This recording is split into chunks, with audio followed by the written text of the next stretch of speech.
most of the time. What the crew did was get together and sign a joint letter challenging Philip Klass to a new polygraph test that the crew would take.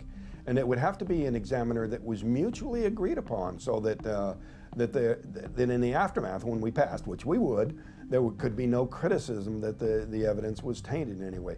Now, he would have to pay for the test if we passed. We would pay for them if we flunked.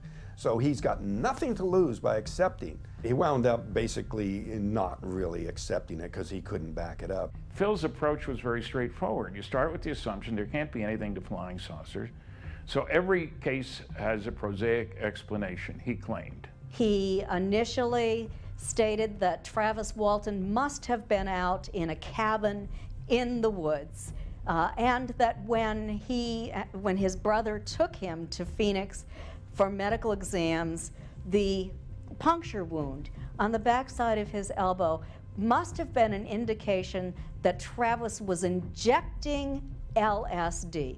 He knows that Travis didn't have the experience, therefore it must have been something else. And one of his pet theories was Travis and the other men who he was working with had a contract to log a certain amount of lumber over the course of a year. He settled in on the idea that Mike Rogers was in deep trouble with his contract, and he had to invent this story in order to get out of it.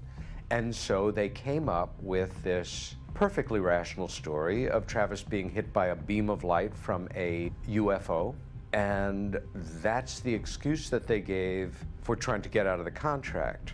That would get us out of the contract, and I'd get my 10% retention, and everybody get paid, and we can make it through the winter, see?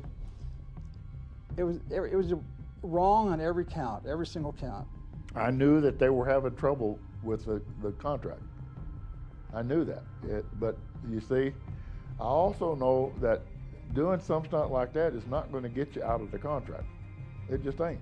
It was a hounding that went so far as to urge a federal criminal investigator to come and try to force Mike to sign a confession. And Mike got written affidavits from the contracting officers from the Forest Service stating clearly that there's absolutely no way that Mike could have benefited and actually was harmed in many ways by this incident having happened. You know, just like Phil Klass when he offered me the $10,000. That was a lot of money back in the 70s.